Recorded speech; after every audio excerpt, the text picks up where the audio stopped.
না, আমাকে আমি পাঠিয়ে দিন। সকালে আপনার একটা ভিডিও দেখেছিলাম আরকি Facebook এ। আপনি ওই যে একজন আসছিল, তো তাকে আপনি বলছিলেন যে সূরা হাশরের ৭ নাম্বার আয়াতে যে নবীকেও মানতে হবে। কিন্তু আমি ওই আয়াতটা পড়ছি আরকি। আপনি বলার আপনার ওই ভিডিওটা দেখার পরে কিন্তু ওইখানে কিন্তু ওই নবীকে মানতে হবে বা হাদিস মানতে হবে এরকম কিছু আমি ওই আয়াতটাতে খুঁজে পাই নাই। এজন্য আমার ভিতর কনফিউশন হলো যে আসিফ ভাই তো খুব ইন্টেলিজেন্ট মানুষ। তিনি কি আসলে হুট করে বলে ফেলল না আসলে ভুলে বের হয়ে গেল সূরা হাশরের ৭ নাম্বার আয়াত যে নবীকেও মানতে হবে।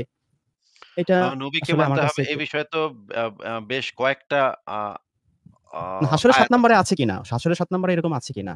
হ্যাঁ, হাসরের ৭ নম্বরেও আছে। দাঁড়ান না, ওইখানে এরকম কিছু নাই। আপনি স্ক্রিনে আরেকটা এনে দেখতে পারেন বা দেখাতে পারেন দর্শকদের। আমি এরকম কিছু খুঁজে পাই নাই। অথবা হয়তো আমার চোখ এড়িয়ে গেছে এমনও হইতে পারে। অথবা হয়তো আমি বুঝি নাই। আচ্ছা আমি বের করতেছি। ওই জিনিসটা আমি একটু বের করি তাহলে।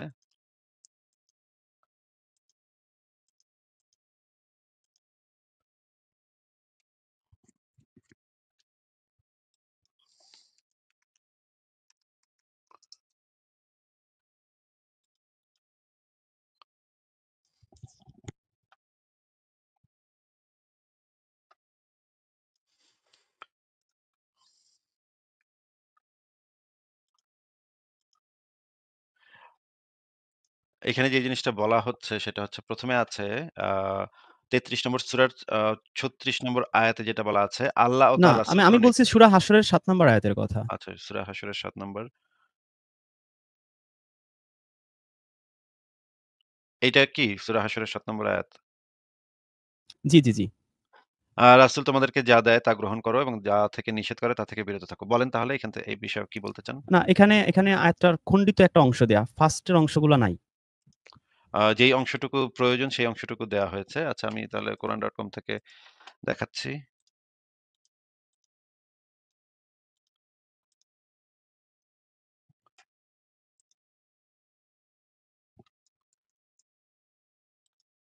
হ্যাঁ, বলেন তাহলে। জি, এইখানে আপনি যদি ৬ নাম্বার আয়াত থেকে পড়েন, এখানে আয়াতটা মূলত হচ্ছে যে ওই যে একটা বিনা যুদ্ধে যে প্রাপ্ত সম্পদ, মানে যুদ্ধ ছাড়াই কিছু ওই যে ফায় হিসেবে পেয়েছিল, সেই সম্পদ বন্টনের কথা বলা হচ্ছে যে এগুলো তুমি আত্মীয়স্বজনকে, ইয়াতীম, মিসকিন, মুসাফির মানে রাসূল যেইভাবে দেয় সেইভাবে এটা সে বন্টন করে দেবে। এইটা যে দেবে যা দিবে আরকি সেগুলা তোমরা অ্যাকসেপ্ট করবা, যেগুলা দিবে না সেগুলাই করবা। কিন্তু এখানে বুখারী, তিরমিজি হাদিস আমি এরকম কোন ইঙ্গিত আমার চোখে পড়েনি। এটাকে পুরো আ মোল্লারা মিস ইন্টারপ্রেট করে এই আয়াতের খণ্ডিত অংশ দিয়ে ওই হাদিস মানতে হবে সেদিকে নিয়ে যায়। অথচ এই আয়াত যখন নাজিল হয় তখন বুখারী, তিরমিজি কারো বাবা দাদাদেরও জন্ম হয় নাই। ও তা তা তাহলে কি বোঝাতে চাচ্ছেন আপনি? আমি বোঝাতে চাচ্ছি যে এই আয়াতটা মিসকোট করছে। এই মোল্লারা এই আয়াতটা দিয়ে যে বলে যে এই আয়াতে যে বলা হইছে রাসূল যা দেয় গ্রহণ করো, যা দেয় শব্দের অর্থ হচ্ছে যে বুখারী, তিরমিজি। তো এটা আচ্ছা, মোটেই তা না। এটা আচ্ছা বুখারী, বুঝতে তিরমিজি তো পেরেছি। ভালো কথা। মানে এই কোন কিছুই না। কোন হাদিসের কোন ইঙ্গিত, আকার কিছুই এখানে দেওয়া নাই। এটা মিস ইন্টারপ্রেট করে। এটা আচ্ছা, আমি আপনার ঠিক আছে। মাধ্যমে সকল মুসলিমদের দৃষ্টি আকর্ষণ করতে চাই যে মোল্লারা যে আয়াতটা মিসকোট করে, এটা আসলে বিনা যুদ্ধে প্রাপ্ত সম্পদের কথা বলা হইছে। এখানে বুখারী, তিরমিজির কোন নাম গন্ধও নাই। তাছাড়া ওই সময় বুখারী, তিরমিজি তো এদের বাপ-দাদাদের তো জন্মই হয় না। এটা থাকবেই বা কি করে? এটা তো কমন সেন্স আপনি প্রয়োগ করলে আপনি এমনিই ধরতে পারেন। আচ্ছা, ঠিক আছে। এই জিনিসটা আপনার এই মানে যুক্তিটা আমি অ্যাকসেপ্ট করলাম। কিন্তু কোরআনে কিন্তু শুধুমাত্র এই একটা আয়াত দিয়েই এই রেফারেন্সটা নাই। এই জিনিসটা কিন্তু এই একটা রেফারেন্সের উপরে নির্ভরশীল না। এটা কিন্তু বেশ কয়েকটা এটা একটা রেফারেন্স। এটা যেটা হচ্ছে গিয়ে মুসলিমরা দেয়। মুসলিমরা এই মুসলিমদের অনেকগুলা আকীদা গ্রন্থে আমি এই জিনিসটা পেয়েছি যে এই রেফারেন্সটা তারা ব্যবহার করে। এইটা মুসলিমদের শত, শত আকীদা গ্রন্থে আমি পেয়েছি। আ কিন্তু এই এই জিনিসটা হচ্ছে আরো অনেকগুলা আয়াতের ভিতরে বলা আছে। যেমন ধরেন এই যে যেটা আমি আপনাকে বললাম ৩৩ নম্বরের ৩৬ যে আল্লাহ ও তার রাসূল কোন নির্দেশ দিলে ও তার রাসূল কোন নির্দেশ দিলে এই জিনিসটা বলা আছে। এরপরে বলা আছে ১৬ নম্বরের ১৬ র ৪৪ এ বলা আছে কিতাবসমূহ এবং তোমার প্রতি নাজিল করেছি কোরআন। আ এব অ্যা যেন তুমি প্রেরণ করেছিলাম স্পষ্ট নিদর্শন ও গ্রন্থসহ স্পষ্ট প্রমাণাদি ও এখানে একটা গ্রন্থাবলী, এখানে একটা প্লুরাল নাম্বার ব্যবহার করা হয়েছে। এই জিনিসটা আপনারা যদিও আমি জানি যে আপনারা কি এটার ব্যাখ্যা করবেন। এটা আপনারা ব্যাখ্যা করবেন তাওরাত, এটা ইনজিল এটা এটা কি ১৬ র ৪৪? আপনি কি একটু প্লিজ একটু আরবিটা নিয়ে আসবেন? আচ্ছা ঠিক আছে।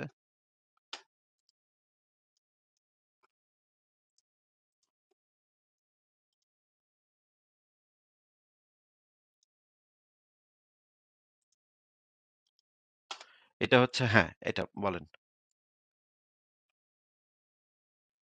জি, এখানে আছে লিতুবাইয়েনা। লিতুবাইয়েনা তো মানে তো ব্যাখ্যা করা না। এটা হাদিস দিয়ে ব্যাখ্যা করা না। লিতুবাইয়েনা মানে হচ্ছে পরিষ্কারভাবে বলে দেয়া।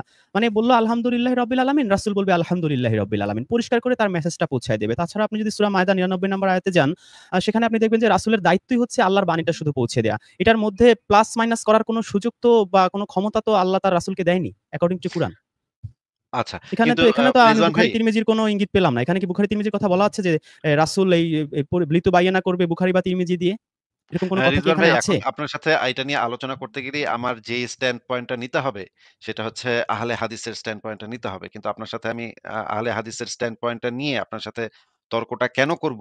এই না, না আপনি জিনিসটাই আসলে বলেন। আমি বুঝতে এখানে কি পারছি না। আসলে আল্লাহ বলছে আমার কথাটা তুমি লিতু বাইয়ান। আপনি আরবিটা তো আপনি নিজেই দেখলেন। লিতু বাইয়ান আছে। মানে বায়ান তো ওই যে আমরা বাংলায় প্রচলিত যে বয়ান করে।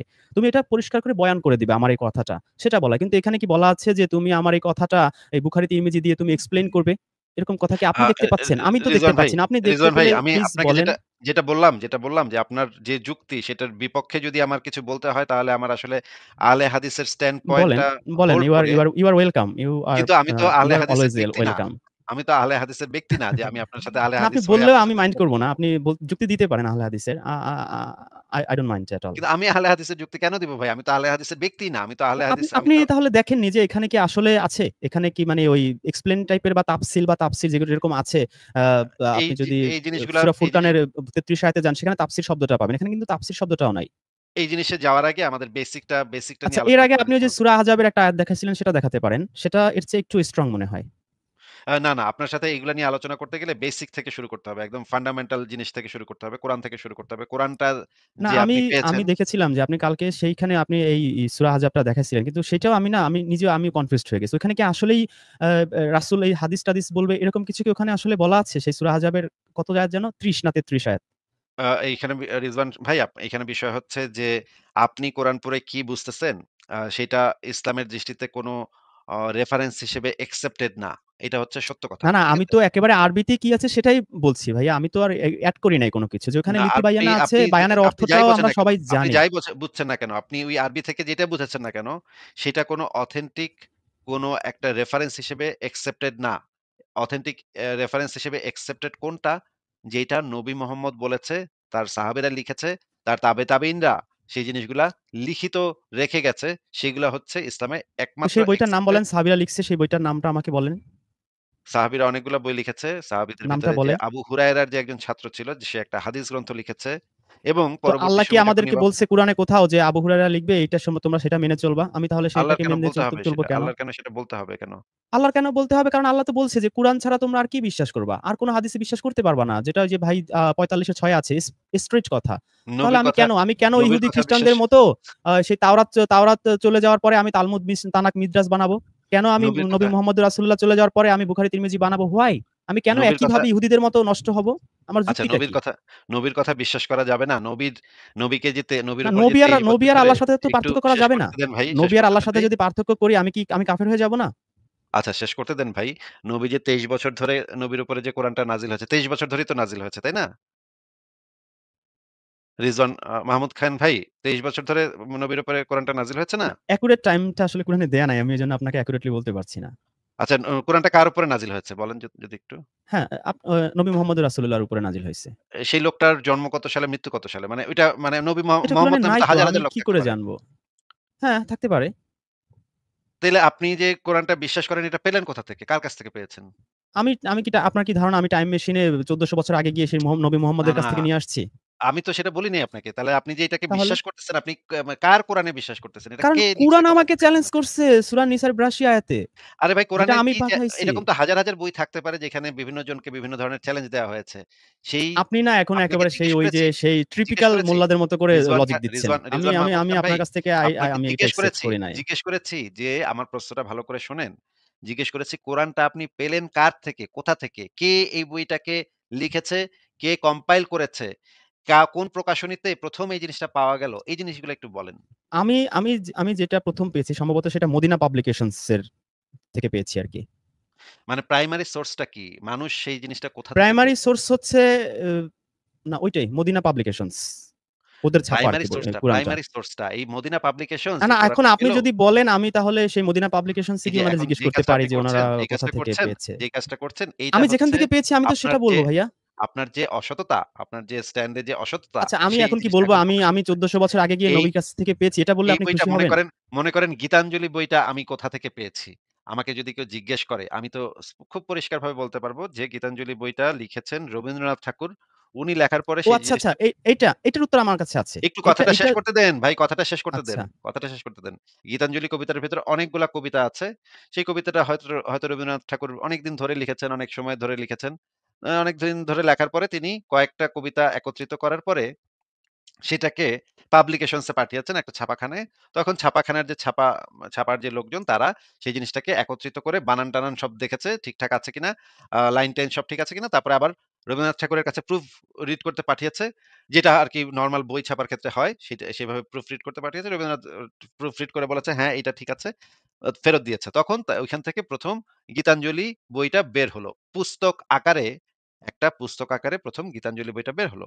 সেই বইটার একটা কপি আমি এখন গীতাঞ্জলি যখন আমি কিনতে যাই তখন হয়তো অন্য আরেকটা প্রকাশনী থেকে আমি কিনি। কিন্তু সেই প্রকাশনীটা প্রাইমারি সোর্সটা হচ্ছে সেই যে রবীন্দ্রনাথ ঠাকুর যেই প্রকাশনীতে যেই বইটা পাঠিয়েছিলেন, যে পান্ডুলিপিটা পাঠিয়েছিলেন সেইটা ছিল প্রাইমারি সোর্স। গীতাঞ্জলি বইটার প্রাইমারি সোর্স। আমাদের সাথে ফারাজ ভাই চলে এসেছে। দেখেন ফারাজ ভাই কি অবস্থা ভাই, কেমন আছেন ফারাজ ভাই? আলহামদুলিল্লাহ আসিফ ভাই, কেমন আছেন আপনি? এই তো ভালো আছি। আমাদের সাথে রিজওয়ান মাহমুদ খান ভাই আছেন। উনি যদিও স্বীকার করেন না কিন্তু উনার কথা শুনলে বোঝা যায় উনি একজন আহলে কুরআন। আমরা যাদেরকে আহলে কুরআন বলি আরকি। তো ফারাজ ভাই, আমি যে প্রশ্নটা করছি যে এই কোরআনের প্রাইমারি সোর্সটা আপনি কোথা থেকে পেয়েছেন কোরআনটা? সেটা উনি বলতে চাচ্ছেন না। উনি কেন যেন এই প্রশ্নটা এড়িয়ে যাওয়ার জন্য নানা ধরনের ডিসঅনেস্ট অ্যান্সার দিচ্ছে বলে আমার মনে হচ্ছে। ফারাজ ভাই, আপনার কাছেও কি সেটা মনে হচ্ছে? ফারাজ ভাই, আপনি মিউট করে রাখছেন। সরি আসিফ ভাই, আমি ব্যাকে ছিলাম তো, বাট আমি শুনতে পারিনি। আমি একটা ফোন কল ছিল, সো আমি আমার কথাগুলো শুনতে পারিনি আর কি। আমি আচ্ছা, যদি ঠিক আছে, আবার কথা অসুবিধা বলি নেই। তাহলে হয়তো বুঝতে পারবো। তাহলে রিজওয়ান মাহমুদ খান ভাই, আপনি কি বুঝতে পেরেছেন যে আমি কি জিজ্ঞেস করছি আপনাকে? যে এই আমি আসলে কোরআনটার আপনি প্রাইমারি সোর্সটা কি? যেইভাবে উত্তর দিলে আপনি খুশি হবেন, আমি ২ টো উত্তর দিই। আপনি যেটা আপনার কাছে ভালো লাগে আপনি একসেপ্ট করতে পারেন। আ আমি এই কুরআনটা ১৪০০ বছর আগে টাইম মেশিনে গিয়ে নবী মুহাম্মদের কাছ থেকে নিয়ে আসছি অথবা তার সাহাবীদের কাছ থেকে নিয়ে আসছি। এটা হচ্ছে উত্তর ক। আর উত্তর খ হচ্ছে আমি আমার বাড়ির কাছে যে লাইব্রেরি সেখানে মদিনা পাবলিকেশনস এ ছাপানো একটা কুরআন সেটা আমি নিয়ে আসছি। আপনার যেটা পছন্দ হয় আপনি নিতে পারেন। প্রথম উত্তরটাকে রিয়ালিটির সাথে ম্যাচ করে ভাইয়া। আমি যেটা আমাকে বলছে কুরআনটা কিভাবে পেয়েছেন? আমি অনেস্ট অ্যান্সার দিছি। তারপরও আসিফ ভাই আমাকে বলল আমি প্রথম ডিসঅনেস্টি উত্তরটা প্রথম দেখাচ্ছি। উত- I am প্রথম really উত্তরটা shocked. অনেস্ট। প্রথম উত্তরটা I am অনেস্ট really উত্তর। shocked. তাহলে প্রথম উত্তরটা কি আপনারা আমাকে অনেস্ট উত্তর? বলেন আমি কিভাবে অ্যান্সার দিব আমি সেভাবে দিচ্ছি যেভাবে আপনারা শকড না হন। প্রথম কারণ উত্তরটা কি আসিফ ভাই আমার প্রথম খুব পছন্দের উত্তরটা কি মানুষ। প্রথম উত্তরটা কি অনেস্ট উত্তর ভাইয়া?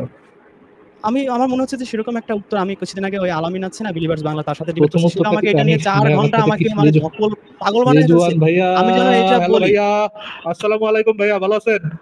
ভালো আছেন ভাইয়া? কি জিজ্ঞেস করতেছি, কি বলতেছেন? আমি আপনাকে জিজ্ঞেস করছি কি বলেন তো, রিজওয়ান ভাইয়া? বলেন আপনি আবার জিজ্ঞাসা করছি বলেন। কি? তাহলে আপনি আবার কিসের উত্তর বলেন। দিতেছেন? আপনি মানে কিসের রেসপন্স দিতেছেন? আপনি আবার রেসপন্সটা বলেন। কিসের দিতেছেন? আপনি যদি জিজ্ঞেস করেন আপনি কি কোশ্চেন করছেন রিপিট করেন। তাহলে কি রেসপন্স দিতেছিলেন? কি বুঝে রেসপন্স করতেছিলেন? আমি এটা রেসপন্স করতেছি যে আমার উত্তরটা আপনাদের পছন্দ হয়নি। না হলে নাই। এটা জাস্ট ইগনোর ইট। আপনি সেকেন্ড কোয়েশ্চেনে যান। আমার সব কোয়েশ্চেন আপনি যদি আমার উত্তর আপনার পছন্দ হতে প্রশ্নটাই না হবে বুঝেন, এমন তো না। রেজওয়ান ভাইয়া, আপনি যদি আমার প্রশ্নটাই না বুঝেন তাহলে আমার কি রেসপন্স দিতেছেন? প্রশ্নের উত্তরের কি রেসপন্সটা দিতেছেন? আচ্ছা আপনি ভাই পাস আপনি আপনাদের সাথে সেকেন্ড কথা কোয়েশ্চেনে যান। বলাটা এত এত সমস্যা। আরে আপনি সেকেন্ড প্রশ্ন যে বুঝবেন এটা গ্যারান্টি কি? প্রথমটাই তো আপনি মানে না বুঝে ব্যাটার করতেছেন, এবং আপনি মানে সামান্যতম আপনার মধ্যে ইয়া নাই, আপনার মধ্যে মানে একটু আসিফ ভাই খারাপ আপনি বোধ যদি নাই, কথা খারাপ বলেন তাহলে আত্মশীল বোধ বলেন। নাই। আপনি নাহলে ভাই, আমি আমরা তো চলে যাই দুজনেই ভাইয়া। কথা বলছি। দুজনেই তো না কথা উনি তো বলছি। আপনি একটা পার্সোনাল একটা অ্যাটাক শুরু করছে। উনি না তো মানে আপনার মতো সেইভাবে সেই ভদ্রতা বিনয় আচ্ছা, আমি উনার আ মধ্যে দেখছি না আ ভাইয়া। ফারাজ ভাই ১ সেকেন্ড। ফারাজ ভাই, আমি আপনাকে প্রশ্নটা করি, দেখি আপনি বোঝেন কিনা ফারাজ ভাই। উনি যদি বুঝতে না পারেন তাহলে আপনি অন্তত বুঝতে পারবেন। ফারাজ ভাই, আমি আপনাকে স্ক্রিনে একটা বই দেখাচ্ছি। ফারাজ ভাই, আপনি একটু বইটা দেখেন তো এই বইটা আপনি চেনেন কিনা? আ আ নিশ্চয়ই আপনি চিনবেন। এই বইটা অত্যন্ত বিখ্যাত একটা বই। সারা পৃথিবীতে সবচাইতে বিখ্যাত যে বইগুলা তার ভিতরে একটা। এটা হচ্ছে আ স্যার আইজাক নিউটনের 'ফিলোসফি ন্যাচারালিস প্রিন্সিপিয়া ম্যাথমেটিকা' এই বইটা। এটা সারা পৃথিবীতে মানে একটা যুগান্ত সৃষ্টিকারী, আলোড়ন সৃষ্টিকারী একটা বই, এবং ব অনেক সময় বলা হয় যে বাইবেলের পরে সবচাইতে গুরু মানে সবচাইতে বই আরকি। সবচাইতে আ আলোড়ন সৃষ্টিকারী বই। এই ম্যাথমেটিকা প্রিন্সিপিয়া। এই বইটা তো আপনি চেনেন ফারাজ ভাই নাকি? নাম শুনছি আসিফ ভাই। তো এই বইটা যদি আমরা রুটটা খুঁজতে যাই যে এই বইটা কোথা থেকে আমরা পাইলাম। আমিও এই বইটা এখন লাইব্রেরিতে গেলে একটা কপি পাবো। কিন্তু সেটা কিন্তু মানে প্রাইমারি মানে সোর্স না। এই বইটা হচ্ছে যে এই বইটার ছবিটা এখানে আছে লন্ডনী, এই যে এই প্রকাশনীটা দেয়া আছে এখানে। এটা first addition. Title page of Principia first addition ১৬৮৭ সালে এটা প্রকাশিত হয়েছিল। এরপর থেকে এই বইটার কপিগুলা আমরা সারা পৃথিবীতে ডিস্ট্রিবিউট হয়েছে এবং এখন বাংলাদেশ থেকেও হয়তো এই বইটা বের করা হয় ইংরেজিতে। বাংলাতেও থাকতে পারে। কিন্তু এই ফার্স্ট এডিশন ছিল এইটা। যেটা হচ্ছে গিয়ে কোথা থেকে আ পাবলিশ হয়েছে আমি একটু দেখে নিই। আমি জানি না আসলে কোথা থেকে পাবলিশ হয়েছে। আ আচ্ছা আসিফ ভাই, আমি বুঝতে পারছি। আপনি এইভাবে এডিশন দিয়ে আপনি মুহাম্মদের কাছ থেকে সেই পর্যন্ত যাবেন, তাতে তো আপনি হাদিস খাওয়াতে পারবেন না আমাকে। ভাই আমি মেনে নিব যে আমি তো আপনাকে হ্যাঁ, সেটা বলি ঠিক আছে, নাই রিজওয়ান ভাই। মুহাম্মদ এটা লিখছে বা সাহাবীরা লিখছে। আপনাকে তো তাতে সেটা আমি আমি তো বলি নাই কুরআনই আপনাকে। আমি অ্যাকসেপ্ট করলাম। আপনাকে তো আমি আপনি তো বলি আমাকে নাই যে আপনাকে হাদিস খাইতে হবে। আপনাকে আমি জাস্ট জিজ্ঞেস করেছি যে আপনি যে ও আচ্ছা, কোরআনটা পেয়েছেন। এই ডিবেট আসিফ ভাই, এই ডিবেট বাল আপনি এই ডিবেট করেন কি জন্য? এই না ডিবেট এই বাল ডিবেট আসিফ ভাই, আপনি করেন মানে ভাই এই জিনিসটা খুব বিরক্তিকর। এই বালের ডিবেট আপনি করেন কি জন্য? করি না ভাই, আপনি করব এজ এ না, করব না। নাস্তিক, আপনি ডিবেট করেন এক মোমেনের সাথে যে তার হাদিস মানা লাগবে কি লাগবে না। না, আমি তার সাথে সেই ডিবেট করতে যাব না তো ভাই। ফারাজ ভাই, আমি করতে যাচ্ছি না। আমি জাস্ট উনাকে এই জিনিসটা জিজ্ঞেস করছি যে, আপনি যে কোরআনটা পেয়েছেন, এই কোরআনটার প্রাইমারি সোর্সটা কোন প্রকাশনী থেকে ১ম যে কোরআনটা পাবলিশ হলো এবং সেই যে পাবলিশ হওয়ার আগে ওই পাবলিশার সেই কোরআনের যে পান্ডুলিপিটা এটা কার কাছ থেকে কোথা থেকে পেল? এইটা তো আমাদের জানা থাকতে হবে। না হলে সেই বইটা একটা বইয়ের যদি মূল সোর্সই আমরা না জানি তাহলে সেটা নিয়ে আলোচনা করব কিভাবে ভাই? কে লিখছে? কিভাবে আসলো মানুষের কাছে? এই জিনিসটা না জানা থাকলে তো আমরা সেটা নিয়ে আলোচনাই করতে পারব না। সেটা তো একটা ফান্ডামেন্টাল জিনিস আলোচনার জন্য। নাকি ফারাজ ভাই? হ্যাঁ, আনলেস অর আনটিল ধরেন আল্লাহ এসে তার নিজে কোনো একটা মানে নিজের কাছে আল্লাহ উনি দাবি করেন যে আল্লাহ নিজে এসে আমার কাছে ওই দিচ্ছে and I have the evidence. তো মানে তার সোর্সে যেতেই হয় যে কোথা থেকে জানলো এটা, যে এটা আল্লাহর প্রেরিত বই, কিভাবে জানলো সেটা, এটা তো আপনি জিজ্ঞেস করতেই পারেন। এটা তো একটা রিজনেবল কোশ্চেন। হ্যাঁ, ঠিক আছে। রিজওয়ান ভাই, আপনি কি এই যে প্রশ্নের উত্তর যদি দিতে অপারগ হন তাহলে আপনি বলে দেন যে ভাই এই প্রশ্নের উত্তর আমি দিব না, তাইলে তো হইল। রিজওয়ান ভাই, আপনার কথা শোনা যাচ্ছে না। আমি তো ইভেনচুয়ালি কুরআন মানতেছি। প্রবলেম কি? আপনাকে জিজ্ঞেস করিনি যে আপনি কোরআন মানতেছেন কি মানতেছেন না। এটা আমার প্রশ্ন না ভাই। আপনি কি এখনো মানে প্রশ্নটা বুঝতে পারেন মানে নাই? কোথা থেকে পেয়েছেন? আপনি হিস্ট্রি বলতে মানে জানতে চাচ্ছেন আমার কাছ থেকে হিস্ট্রিটা। প্রাইমারি সোর্সটা কি? প্রাইমারি প্রাইমারি সোর্স আপনি সোর্সটা যেটা কি? বলছেন সেটা ধরেন ১০০০ বা ১৪০০ বছর আগে সেই নবী মোহাম্মদ থেকে সোর্স। তো আমি তো সেখান থেকে কুরআনটাই নিচ্ছি। আমি তো অন্য কিছু মানতে রাজি না। আপনার সাথে আমি আজকে আসছি তো এইটাই প্রমাণ দেখেন, করার জন্য দেখেন উত্তর যে দিচ্ছে না। আপনি ওই ভাইকে বলছিলেন দেখেন সূরা উত্তর হাসরের দিচ্ছে ৭ না। আয়াত। ওখানে হাদিসের কথা বলছেন এটা রিজওয়ান মাহমুদ ভাই, হ্যাঁ। এভাবে তো আলোচনা হবে না ভাই। আপনাকে জিজ্ঞেস করেছি যে এটার প্রাইমারি সোর্সটা কোথা থেকে আসলো? কোন প্রকাশনীতে ১ম এই বইটা ছাপা হয়েছে এবং যেই প্রকাশনী থেকে ছাপা হয়েছে বা সেই এটা সময় এত যদি প্রকাশনী জরুরি না কেন? আমি থাকে, সেটাই তো বুঝলাম না। প্রকাশনীর নাম আমাকে বলতে হবে আপনার সাথে ডিবেট করতে আসলে বা আপনার সাথে আলোচনা করতে আসলে, মানে এটা তো বইটা আমাকে কোথা বললে থেকে আমি আসলো? মুখস্থ করে আসতাম নামগুলা। বই প্রকাশনীতে যে পান্ডুলিপিটা আসলো আমি সেই এখন গুগল সার্চ পান্ডুলিপিটা করে কাদের আপনাকে কাছ দেখাইতে থেকে পারি আসলো? মদিনা পাবলিকেশনস কোথায়, এছাড়া আমার তো আর এখন উপায় নাই বাঁচার। আপনাকে এখন প্রকাশনী বলতে আপনাকে তো হবে। কেউ গলায় ছুরি আচ্ছা ধরছে আমি না যে, গুগলে যে দিচ্ছি। ভাই আমি আপনাকে আমি তো আচ্ছা আমি গলায় কেউ গুগলে ছুরি দিচ্ছি যে ধরছে না। মদিনা পাবলিকেশনস কোথা থেকে আমি কি দেখি। আশ্চর্য! কি ম আশ্চর্য! দয়রশ্রী মদিনা আচ্ছা, পাবলিকেশনস মদিনা আমি ঠিক বলি আছে, আপনাকে বোঝা গেছে, তাসিফ ভাই। বোঝা গেছে। পাবলিকেশনস তাহলে আমি বলি। ভাই আমি জানি না এটা কোন সোর্স থেকে আসছে। মদিনা আমি পাবলিকেশনস এক্সাক্টলি জানি না ভাই কোন কি সোর্স থেকে লাগবে আসছে, উত্তর কিন্তু আপনার? মদিনা পাবলিকেশন কোথা থেকে আচ্ছা এটা রিজওয়ান পেয়েছে? ভাই, আপনার আর উত্তর দিতে হবে না। ঠিক আছে, আপনার আর উত্তর দিতে হবে না। Thank you. আপনি উত্তর যথেষ্ট দিয়েছেন। খুব ভালো উত্তর দিয়েছেন। আপনার উত্তরে আমি সন্তুষ্ট। ফারাজ ভাই, উত্তর দেন তো ভাই। এই বইটা কোথা থেকে আসলো? ভাই আমি জানি না, বাট আমার মোল্লা মুর্শিদা বলছে ভাই যে এটা কোরআন হাদিস থেকে আপনার ইয়ে থেকে আসছে। সাহাবাদের মোহাম্মদ মরে যাওয়ার পরে সাহাবারা এটা একত্রিত করছে এবং ওই মোল্লা মুর্শিদের ইয়ে অনুযায়ী দাবি অনুযায়ী অনেক আয়াত টায়াত হচ্ছে ভাই মানে আপনি তো এগুলো ইয়ে মোল্লাদের সেই হইতেছে। মুখস্থ কাহিনী সেই আলিপেলার মতো বলে যাচ্ছেন। আরে ভাই, এটা তো উত্তরটা কি আমি ফারাজ ভাইয়ের দিচ্ছি কথা নাকি বলতেছে। আপনি দিচ্ছেন? আমার উত্তর তো আপনি আমি তো দিব, উত্তর দেন আমার নাই। তো উত্তর কি আপনি নাস্তিক না, দিলেন আপনি তো নাকি? মনে হচ্ছে আরেক আহলে হাদিস এজেন্ট হয়ে আসছেন এখানে।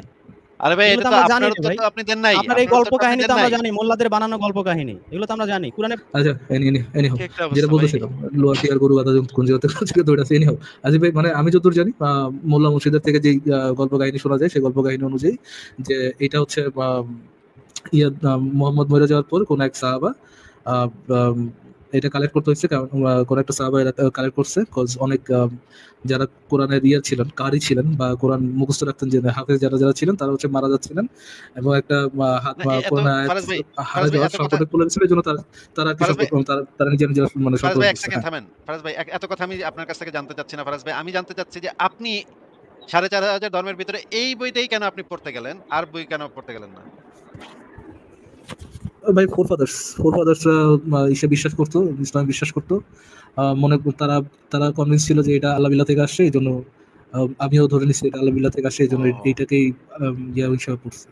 ও আচ্ছা, তার মানে আপনার যে ভাই পূর্বপুরুষ মাই তারা answer can be right or wrong, but আমার এদুর অ্যান্সার দেন, আমার অ্যান্সারটা কি আপনার কোশ্চেনকে অ্যাড্রেস করতেছে কিনা? অ্যাড্রেস করতেছে, ইয়েস, কোশ্চেনকে অ্যাড্রেস করতেছে 100%, কিন্তু আপনার অ্যান্সারে আমি সন্তুষ্ট না হইতে পারি, আপনার অ্যান্সারটা ভুল হইতে পারে বা অযৌক্তিক হইতে পারে, কিন্তু অ্যান্সারটা যে আপনি যে একদম কোশ্চেনকে অ্যাড্রেস করছেন এই বিষয়ে কোনো সন্দেহ নাই ফারাজ ভাই। তারপরে ফারাজ ভাই আমি আপনাকে যেটা জিজ্ঞেস করতে চাই যে আপনার যে পূর্বপুরুষ যে আপনাকে যে অন্ধবিশ্বাসটা আপনার ভিতরে ট্রান্সফার করছে, তারা কি প্রমাণ পেয়ে বিশ্বাস করছিল নাকি তারাও অন্ধবিশ্বাসী না ছিল? ভাই, কি মনে হয়? আহ, আমার ফোরফাদার্সরা এটাই বিশ্বাস করতো যে মোহাম্মদ নামের একজন নবী ছিলেন, যিনি শিশুর সাথে যৌন শোষণ করেছিলেন, শিশু ধর্ষণ করেছিলেন। ওই শিশু ধর্ষক নবী বলেছে, মানে যদিও তারা এটাকে শিশু ধর্ষক মনে করতো না, বাট এই শিশু ধর্ষণকারী নবী উনি যে প্রপোজালটা দিয়েছিলেন যে তাকে কোরআনটা আম, যে আল্লাহর কিতাব, এটা হচ্ছে ইমানের অংশ, এটা তাকে অন্ধভাবে বিশ্বাস করতে হবে। সে আল্লাহর নবী, এটাও ইমানের অংশ, এটাও তাদেরকে অন্ধভাবে বিশ্বাস করতে হবে। আল্লাহ বিল্লাহ বলে কেউ আছে, এটাও ইমানের অংশ, এটাও তাদেরকে অন্ধভাবে আচ্ছা, বিশ্বাস করতে হবে। বুঝেছি। এগুলো সবই ইমানের অংশ, এবং তারা অন্ধভাবে বিশ্বাস করছে এবং এটাতে অবিশ্বাস করলে তারা মনে করতো যে এতে তাদের ইমান নষ্ট হয়ে যাবে, এবং ইমান নষ্ট হয়ে যাওয়ার কারণে তারা যদি হঠাৎ করে মারা যায় তারা জাহান্নামে যায় আজীবন পড়তে পারে। এই জন্য তারা এটাতে কোনো ধরনের ডাউট করতো না। মোল্লা মুন্সিরা যেমন অন্ধবিশ্বাস করতো, তারাও এটাতে একইভাবে অন্ধবিশ্বাস করতো। আচ্ছা। ফারাজ ভাই এই বইটার যে কথাবার্তাগুলা যে সত্য সেটা আসিফ ভাই, শুধুমাত্র again, আমার কোশ্চেনটা কি আপনার, আমার উত্তরটা কি অ্যাড্রেস আপনার করছে, কোশ্চেনকে অ্যাড্রেস করছে? অ্যাড্রেস করছে ওকে। 100%। ফারাজ ভাই ৩ নাম্বার কোয়েশ্চেন হচ্ছে এই বইটার মানে ইনফরমেশন গুলো যে সত্য সেটা এই বইটাতেই লেখা আছে, এইটা ছাড়া কোন নিরপেক্ষ জায়গা থেকে কি আমাদের পক্ষে ভেরিফাই করে দেখা সম্ভব যে এই বইটার ভেতরে যে জিনিসগুলো লেখা আছে শুধুমাত্র এই বইটার মানে সাক্ষ্য প্রদান ছাড়া অন্য কোন সাক্ষ্য থেকে কি আমরা এই জিনিসটা ভেরিফাই করতে পারি? ভেরিফাই করা ইসলামে অ্যালাউড না। আচ্ছা। মানে হচ্ছে গিয়ে আচ্ছা ঠিক আছে, থ্যাংক ইউ। ঠিক পারি না, আছে আপনার পারি না, জি, আপনি পারি না ভাই, পারি না, কেননা এটা অ্যালাউডই না, বা এটা সম্পর্কে কোনো ধরনের ইয়েই করা হয়নি, কোনো ধরনের ধরেন কোনো একটা দাবি কোরআনের যেগুলো কথা বলা, সেটা তো বাঞ্চেস অফ আয়াত, সেই বাঞ্চেস অফ আয়াতে তো এক ধরনের ক্লেম করা হয়েছে। কিছু ক্লেম প্রাকৃতিক, কিছু ক্লেম অতি প্রাকৃতিক। অতি প্রাকৃতিক কোনো কিছুই তো যাচাইযোগ্য হয় নাই, যাচাই করা হয় নাই। চলে এবং গেছে। প্রাকৃতিক যেগুলো, সেগুলো হচ্ছে আপনার মূলত কোনো ধরনের প্রমাণ ছাড়াই যত এটা রিয়ালিটির অ্যাগেন্স্টে যায় ওটাকে অন্ধবিশ্বাস করতে হচ্ছে আর কি। সো ওটাতে যাচাই করলেও যে ওটার against মানে যাচাই করলেও যে ওটার নিয়ে কোনো একটা কাজ করা হয়েছে বা বলা হয়েছে যে এটা আমরা যাচাই করে দিচ্ছি ইনফরমেশনটা রং, সেটা হয়নি। হ্যাঁ, কিন্তু ফারাজ ভাই আমি আপনাকে যেটা বলতে চাচ্ছি এই যে রিজওয়ান সাহেব যিনি আমাদের লাইভে এসেছিলেন ওনাকে কিন্তু আমি শুরুতে প্রশংসাই করেছি। কারণ ওনার একটা লাইভ কয়েকদিন আগে আমি অল্প খানিকক্ষণ দেখেছি। আমি দেখলাম যে ওনারা এই যে আ ওনারা তো অন্তত আমাদেরকে কোপাইতে চান না, তাই না? মানে ওনারা হয়তো ওনাদের পজিশনটা এটাই হয়তো আপনার স্ট্যান্ডার্ড আছে ভাই, এটাই আপনার স্ট্যান্ডার্ড, আমরা কোপাই দিয়ে দিচ্ছে না, ওকে ফাইন, ভাই এটাই এটা তো স্ট্যান্ডার্ড। অনেক বিরাট ব্যাপার ভাই। এটা তো অনেক বিরাট ব্যাপার। একটা মুসলিম এটাই এই যে আমরা কোপাইতে চাচ্ছে বুঝলাম না। বিরাট ব্যাপার, বুঝলাম বিরাট ব্যাপার, বাট ভাই এটা আপনি ইজ ইট বুঝেন না ভাই। স্ট্যান্ডার্ড? মানে সে একজন ক্যান মুসলিম ইট কিন্তু বি আমরা কোপাইতে কনসিডার্ড চাচ্ছে না। অ্যাজ এ এটা স্ট্যান্ডার্ড? তো ক্যান ইট বি অবিশ্বাস্য, কনসিডার্ড ক্যান ইট অবিশ্বাস্য। Be fine? আমি তো ভাই, ইয়ে অনেক নিচে, থ্রেশহোল্ড অনেক নিচে, বুঝলাম, বাট এই যে কোবাইতে চাইতেছে না, can it be considered as a standard? আচ্ছা ঠিক আছে, আমি ওকে, আমি সেই মনে করি ভদ্রলোক এর সাথে এই ক্ষেত্রে এটা সি সি একটা সি সি বিরাট সি স্ট্যান্ডার্ড। সি সি সি সি সি সে সেই স্ট্যান্ডার্ডটা সেই মনে করছে এভারেস্টের ভাই। পরিমাণে হাই করে দিছে। বুঝছেন? আমার বুকটা ভরে গেছে ভাই। একজন মুসলিম হয়ে সে ভাই বলতেছে এইটা ভুল কইলা, স্ট্যান্ডার্ডটা স্ট্যান্ডার্ড ন্যারেটিভ যেটা, সেটা হচ্ছে মারিয়ানা ট্রেঞ্চের থেকেও গভীর নিচে, অতল গহ্বর, হ্যাঁ, বাট ওটা মারিয়ানা ট্রেঞ্চের মানে একটু হয়তো বা উপরে আছে, খুব দিতেছে। ভাইরে, এটা বলতে পারো ভাইরে। যে স্ট্যান্ডার্ড আপনি উপর উল্টা উল্টা একেবারে মাউন্ট এভারেস্টে চলে গেছে, এটা আবার কেমন? আমি ভাই খুশিতে মানে মনে করেন আমার তো একজন মুসলিম সে নিজেকে মুসলিম বলতেছে অথচ আমাকে কোপাইতে যাচ্ছেন। এটা তো আমার জন্য একটা অবিশ্বাস্য ব্যাপার ভাই। আমি তো পুরা হয়ে গেছি। মানে মোমের মতো গলে গেছি। মনে করেন এটা কিভাবে সম্ভব? মানে আমি তো বোকা ভাই বোকা হয়ে গেছি। বুঝছেন? এত বছর ধরে আসি ভাই, মানে মোমিনদের সাথে ডিল করতেছেন আপনি, জেনুইনলি আসি ভাই, মনে করেন যে তারা আম, তারা মানে লোয়ার টিয়ার ভণ্ড নয়, মানে ধরেন ইসলামিক খেলাফত হইলো, খেলাফত প্রতিষ্ঠিত হইলো, তারা এই রেখে আস্থা রেখে, মানে এই কোরআনের উপরে বিশ্বাস রেখে আপনার পক্ষে যারা আপনাদেরকে কোপাইতে আসবে তাদের বিরুদ্ধে তারা কোনো ধরনের স্ট্যান্ড নিবে বলে আপনার মনে হয়? যে না না না, তোমরা কোরআনের এগেনস্টে যায়, ইসলামের এগেনস্টে যায় কোনো কিছু করতেছো, and you are not suppose to do it, আমি নাস্তিকের পক্ষে আছি, আপনার কি মনে হয় এরকম কোনো পজিশন তারা হোল্ড করবে? না, পজিশন হোল্ড নাকি করবে না। আস্তে করে কাটা পড়বে? চুপ করে থাকবে। হ্যাঁ? তারা আমাদের পতনটা চুপ দেখবে। করে থাকবে না আসিফ ভাই, শুধু চুপ করে থাকবে না, তারা যায়া বলবে যে যারা কোপাইছে ইহা সকি ইসলাম নয়। ভাই আপনি কি ভাই মুমিনদের লোয়ার টিয়ার ভন্ডামি ভুলে গেছেন নাকি? ঠিক আছে ভাই, ঠিক আছে। কিন্তু মানে যেই কাজটা আমাদের এখন করতে হবে, আমি যেটা ওনাকে প্রস্তাব করলাম যে আ আমরা কয়েকজন কয়েক ধরনের কয়েকপন্থী ইসলামিস্টকে আমরা একটা আলোচনা করব। একটা আ আ লাইভ আমরা মানে করতে চাই।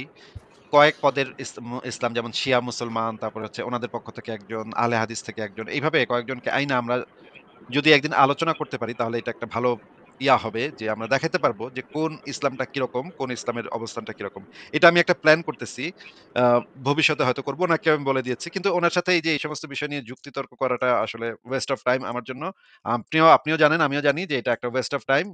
এনারা হচ্ছে গিয়ে আ হোল্ডই করে একটা ডিসঅনেস্ট পজিশন। যে পজিশনটা আসলে ওনারা নিজেরাও জানে, নিজেরাও ভালোভাবে বোঝে যে এই পজিশনটা ডিসঅনেস্ট, এই কারণে উত্তর দিতে চায় না। এই কোরআনটা পাইছেন কোথায়? এটা জিজ্ঞেস করলেই আরেক তো আরেক আর উত্তর দিতে চায়। আরেকজন ব্যক্তি কমেন্ট করেছেন, স্প্যাম করে না ভাইয়া, স্প্যাম করলে আমি আপনার ব্লক করে দেবো, স্প্যাম করে না দয়া করে প্লিজ, একবার কমেন্ট করছেন আমি দেখেছি, স্প্যাম করার কোনো দরকার নেই, যদি নেক্সট টাইম ইয়ে করেন আমি আপনার ব্লক করে দেবো। উনি বলেছেন কোরআনে কাউকে জোর করে ধর্ম গ্রহণ করতে মানা, ধর্ম গ্রহণ করাতে নিষেধ করা আছে, কিন্তু হুজুরা যদি কাউকে কোপাতে চায় সেই দোষ তো আর কোরআনের নয়। আসিফ ভাই আমি একটু আগে যেটা বলেছিলাম ইয়া সকি ইসলাম নয়, ওনারা সেই কার্ডটাই প্লে করছেন, fine, let's play your card dude, let's play your card. আপনি যে বললেন কোরআনে কাউকে জোর করে ধর্ম গ্রহণ করাতে নিষেধ করা হচ্ছে, হাউ ডু ইউ নো আল্লাহ যেটা আপনি আপনি কোরআন পড়ে যে লাইনটা বুঝলেন এটা একটা সঠিক বুঝ, how the hell do you know, কেমনে জানেন? আপনি আল্লাহর মাইন্ড রিড করছেন, আল্লাহর সাথে আপনার কমিউনিকেশন করছেন, কমিউনিকেশন আছে, হাউ ডু ইউ নো যে আল্লাহ এখানে জোক মারে নাই, কেমনে জানেন আপনি? আপনি তো লজিক অ্যান্ড রেজনিং নিয়ে কথা বলতেছেন, right? Let's talk about logic and reasoning, how do you know? আপনি এবং কি নবী? এবং ওহী দিছে আপনার এ ভিতরে? আল্লাহ আপনার ভিতরে ওহী পুশ করে দিছে। কেমনে জানেন? কেমনে জানেন যে আল্লাহ এটার মধ্যে কোনো জোক মারে নাই? আপনারা তো হাদিস মানবেন না, আপনারা তো তাফসীর মানবেন না, সিরাত মানবেন না, কিচ্ছু মানবেন না, রাইট? শুধুমাত্র এই কোরআন আছে আপনাদের কাছে। কেমনে বুঝলেন যে আল্লাহ এই জায়গায় একটা জোক মারে নাই? কেমনে বুঝলেন? আচ্ছা, আবার আবার স্প্যাম করতেছেন দিলরুবা ভাইয়া নাম আপু, আই ডোন্ট নো। যুক্তির কাছে হেরে এখন প্রশ্ন তুলছেন কোরআন কিভাবে পেয়েছেন? আপনাদেরকে গাধা বলাটাই সঠিক। ভাইয়া কোশ্চেন করাটা ঠিক আছে ভাই, যেহেতু তুনা আগে না বলছে সেহেতু নিশ্চয় সঠিকই বলছে। ঠিক আছে। ঠিক আছে ফারাজ ভাই, আমরা তাহলে পরের জনের কাছে চলে যাই। ওনার রেসপন্স হচ্ছে যুক্তির কাছে হেরে জিজ্ঞেস করতেছেন কোরআন কিভাবে পেয়েছেন, এটা হচ্ছে ওনার রেসপন্স। আর লোয়ার টিয়ার শোনা আগে একটা কোরআনের সোর্সটা আমাদেরকে বলতে হবে তো, এবং এটা কোথা থেকে পেয়েছেন। আপনি আপনার বাপ-দাদার যে অন্ধবিশ্বাস সেখান থেকেই তো পেয়েছেন, এবং সেই জিনিসটাই তো আমরা একটু আগে দেখাইলাম। ফারাজ ভাইকে আমি প্রশ্ন করে আমরা দেখাইলাম যে সেটা আসলে আ অন্য কোনো আ ইসের থেকে সেই জিনিসটাকে প্রমাণ করা যায় না। এবং একই সাথে যদি কোরআনের ভিতর থেকেও যদি আপনারা আলোচনা করতে চান, তাহলে আলোচনা করতে পারেন। কিন্তু আমরা আসলে খুব বেশি ইন্টারেস্টেড না। কারণ আপনাদের না সাথে ভাই, আলোচনা এখানে করেই বা একজন লিখছে যে কোরআন নাজিল হয়েছে হযরত মুহাম্মদ নিজের উপর। আমার মনে হয় না নাজিল করছে, কোরআন বাজ করে তারপর পুরোটা বুঝিয়ে দেন। আর বললাম না, ডাইরেক্ট আল্লাহ যেমন যে আল্লাহ দা ভাজাইনা ব্লোয়ার, হ্যাঁ, ওই মরিয়মের ভাজাইনাতে যে ফু দিছিল না, ওই যে হ্যাঁ। কোন জায়গায় ফু দিয়া কোরআন দিয়ে এবং আল্লাহ কোন পৃথিবী জায়গায় ফু এবং দিছে। মহাবিশ্বকে কিন্তু ভাঁজ করে নিজের হাতের উপরে রাখবেন। এটাও কিন্তু বলা আছে। মানে যে ভাঁজ করাটা ইসলামে খুবই মানে ভালো আছে, বা ভালোভাবে আছে। ঠিক আছে, তাইলে আমরা আলহামদুলিল্লাহ। ফারাজ ভাই, আমি আপনাকে একটা জিনিস আজকে দেখাইতে চাইছিলাম। ওই যে জিনিসটা আমি আমার Facebook এ পোস্ট করছি। ফারাজ ভাই মনে আছে যে আমরা একটা হাদিস দেখাইতাম যে মোহাম্মদ যে লুঙ্গি খুইলা গেল কাবা শরীফের ওইখানে মোহাম্মদ আব্বাস, যে তার চাচা আব্বাস বলল যে লুঙ্গিটা খুইলা কাঁধে রাখ। তারপর যে মোহাম্মদের লুঙ্গি খুইলা দিল, তারপরে খুললো মোহাম্মদ, তারপর যে সে অজ্ঞান হয়ে গেল। হাদিসটা মনে আছে ভাই? জি ভাই, এরকম একটা হাদিস আপনি দেখিয়েছিলেন যে কাবা মেরামতের সময় আম, আহ, কম বয়সী মোহাম্মদের লুঙ্গি খুলে ঈদ যেন ক্যারি করতে পারে, ঈদ বা পাথর কোনো কিছু একটা ক্যারি যেন করতে পারে, এই জন্য দিলেন নবীর লুঙ্গিটা হ্যাচকা টান দিয়ে খুলে ফেলেছিলেন এবং ওটার মধ্যে লুঙ্গি ধরা দিয়েছিলেন, এবং লুঙ্গি খোলার ফলে নবী মোহাম্মদ ব্ল্যাক আউট হয়ে গেছিল আর কি। কিন্তু ফারাজ ভাই, এতদিন ধরে আমি যেটা জানতাম, মুশফিক মিনার আমার লাইভে এসে বইলা গেছিল। সেই সময় তো নবী ছোট ছিল, কম বয়সে ছিল। আপনি কেন এটা নিয়ে কটূক্তি করেন? তখন আমি তার কথা মাইনে নিচ্ছিলাম, বুঝছেন? আমি আর জিনিসটারে বেশি ঘাটে আমিও কি ভাবছিলাম, হ্যাঁ যদি প্রিন্সেস কি বলেছিল ভাই? প্রিন্সেস বলছিল মোহাম্মদ সেই সময় ছোট ছিল, বালক ছিল। বালক বয়সে এরকমের ঘটনা ঘটতেই পারে। আপনি কেন এটা নিয়ে কটূক্তি করেন? আমি না তখন মানে নেক্সট কোশ্চেন আসিফ ভাই, আপনি তাকে মুশফিক মিনার কেন বলতেছেন? ও প্রিন্সেস মিনার, এত সুন্দর নাম। প্রিন্সেস আচ্ছা মিনার এই আচ্ছা। কথাটা বলেছিল তো আমি না মাইনে নিছিলাম যে হ্যাঁ, ঠিকই আছে। এটা তো ছোটকালেই হইব এরকম। মানে হয়তো ১৪-১৫ বছর বয়স ছিল, এরকম অবস্থা এরকম হইছিল। হইতেই পারে। আমি আর এটা নিয়ে বেশি ঘাটাই নাই, হ্যাঁ? পরে আমি আমার কয়েকদিন আগে একজন এসে আমাকে বলল এই হাদিসটার কথা জিজ্ঞেস করল। তখন আমি এটা নিয়ে আবার একটু ঘাটাঘাটি করলাম। আমি ঘাটাঘাটি করে পাইলাম আরেক মানে মারাত্মক জিনিস ভাই। দেখেন বুখারী শরীফের এই হাদিসটা আমরা একটু আগে পইড়া নিই যে এখানে কি বলা আছে। আ দেখেন যে আ আ জাবির ইবনে আব্দুল্লাহ হতে বর্ণিত। তিনি বলেন, যখন কাবা গৃহ পুনর্নির্মাণ করা হচ্ছিল তখন নবী সাল্লাল্লাহু আলাইহি ওয়াসাল্লাম ও আব্বাস মানে মুহাম্মদের চাচা আব্বাস পাথর বয়ে আনছিলেন। আ আব্বাস নবী সাল্লাল্লাহু আলাইহি ওয়াসাল্লামকে বললেন, "তোমার লুঙ্গিটি কাঁধের উপর রাখো, পাথরের ঘর্ষণ হতে তোমাকে রক্ষা করবে।" লুঙ্গি খুলতেই তিনি অজ্ঞান হয়ে মাটিতে পড়ে গেলেন। মানে মুহাম্মদের লুঙ্গি খুলতেই মুহাম্মদ অজ্ঞান হয়ে পড়ে গেছে। তার চোখ দুটি আকাশের দিকে নিবিষ্ট ছিল। মানে চোখ দুটা খোলা কিন্তু সে অজ্ঞান হয়ে পইড়া আছে। মানে ন্যাংটা হয়ে অজ্ঞান হয়ে পইড়া আছে কারণ কাবার কি পাশে। আসিফ ভাই? কারণ কি আমি কেমনে কমু ভাই? এটা তো একটা সাইকোলজিক্যাল প্রবলেম বলে মনে হচ্ছে। মৃগী রোগ মনে হচ্ছে আমার কাছে। আ ফারাজ ভাই এরপরে যেটা বলা আছে যে তার চেতনা ফিরে এলো তখন তিনি বলতে লাগলেন, "আমার লুঙ্গি, আমার লুঙ্গি।" তৎক্ষণাৎ তার লুঙ্গি পরিয়ে দেয়া হলো। মানে কিছুক্ষণ সে সেন্সলেস ছিল। সে হয়তো মৃগী রোগ ছিল। সে আকাশের দিকে তাকায় ছিল। ন্যাংটা হয়ে। কাবার পাশে ন্যাংটা হয়ে। নেংটু নবী আরকি। এ এই হাদিসটার আ পরে আমি আসিফ ভাই, আরেকটু আমি কি একটা হাইপোথিসিস দিতে পারি আসিফ ভাই, হ্যাঁ, যে হ্যাঁ, বলেন, কেন বলেন। নবী মোহাম্মদ আম নবী মোহাম্মদ আর কি অজ্ঞান অজ্ঞান আচ্ছা আ আচ্ছা আসিফ ভাই, আমি একটু শেয়ার করি। আমার একটা জাস্ট একটা র‍্যান্ডম হাইপোথিসিস। আমি বলতেছি না এটাই হইছে। আম মেবি হইতে পারে। জাস্ট একটা হাইপোথিসিস। আসিফ ভাই একটু স্ক্রিনটা উঠাবেন। হ্যাঁ, বলেন। এটা দেখে কয়েকজন মানুষ কমেন্ট করতেছে, ও ছোট নুনু, নুনু ছোট। একটা মেয়ে বলে, ও নুনু বড় না কেন? এরকম কিছু হয়েছিল নাকি? লজ্জায়, লজ্জায় হতেই পারে ভাই। শরমে পিনা পিনাকির মতো তারাও হয়তো এরকম একটা কিছু হইছে। বলে নাই আসিফ ভাই, 2.5 ইঞ্চ 2.5 ইঞ্চ। ইয়েস। আমরা আয়েশার সাথে হিসাব নিকাশ করলেও সেই হিসাবেই পৌঁছাই ভাই। নানা দিক থেকে ভেরিফাই করতে গেলেও এরকমই হয়। তাই না ফারাজ ভাই? জিনিসটা সেটাই তো আমরা আসিফ ভাই। নানান দিক থেকে দৃষ্টিপাত করলে আমাদের তো ওটাই মনে হয় ২ সেন্টিমিটারের বেশি। আপনি আবার ইঞ্চে চলে গেছেন। আমি তো সেন্টিমিটারে ছিলাম। ২ সেন্টিমিটার ২-২.৫ সেন্টিমিটারের বেশি হবে না। যেটা আমার কাছে অন্তত মনে হয় ২.৫ সেন্টিমিটারের বেশি হবে না। তো এই আমি আবার তাফসীরে ইবনে কাসিরে যে জিনিসটা পাইলাম সেটা ফারাজ ভাই দেখেন। হযরত ইব্রাহিম কর্তৃক কাবা নির্মিত হইবার হাজার বছর পর নবী সাল্লাল্লাহু আলাইহি ওয়াসাল্লাম নবুয়ত লাভ করিবার ৫ বছর পূর্বে কুরাইশ গোত্রের লোকেরা কাবা ঘর পুনর্নির্মাণ করিয়াছিল। উক্ত পুনর্নির্মাণ কার্যে নবীর অংশগ্রহণ ছিল। তখন তাহার বয়স তখন ৩৫ বছর। ফারাজ ভাই এই জিনিসটা দেখা যাচ্ছে যে ওই সময়ে এই যে পাথর নিয়ে দেখেন পরের বর্ণনাতেই পাথরের ইয়া আছে। আচ্ছা, আমি পড়ি দাও। হযরত ইব্রাহিম কর্তৃক কাবা ঘর নির্মিত হইবার হাজার বছর পর, হাজার বছর হয়ে গেছে। ইব্রাহিমের সাথে নবীর হাজার বছরের ডিফারেন্স ছিল আসিফ ভাই। না, এটা ভুল কথা। এটা যে বর্ণনা আচ্ছা, করছে সে এই জিনিসটা ভুল বলছে। বৎসর পর নবী করিম সাল্লাল্লাহু আলাইহি ওয়াসাল্লামের নবুয়ত লাভ করিবার ৫ বছর পূর্বে কুরাইশ গোত্রের লোকেরা কাবা ঘর পুনর্নির্মাণ করেছিল। উক্ত পুনর্নির্মাণ কাজে নবী করিম সাল্লাল্লাহু আলাইহি ওয়াসাল্লামও অংশগ্রহণ করেছিলেন। তাহার বয়স তখন ৩৫। হ্যাঁ ভাই, পড়া গেছে। তাহার তো বয়স তখন ৩৫। এই সময় তার মানে এই হাদিসটার ঘটনাটা মুহাম্মদের ৩৫ বছর বয়সে। এখন আপনি একটু চিন্তা করেন তো ফারাজ ভাই, ৩৫ বছর বয়সী একটা দামড়া বেড়া কাবার পাশে শুয়ে আছে, লুঙ্গি নাই, আকাশের দিকে তাকায়, নেংটু। এটা মানে দৃশ্যটা কল্পনা করতেই না আমি মানে এই যে আ ওবায়দুল কাদের বলছিল না পায়জামাটি উঠালো, আমি শিহরিত হয়ে উঠলাম। আমি না শিহরিত হয়ে উঠছি।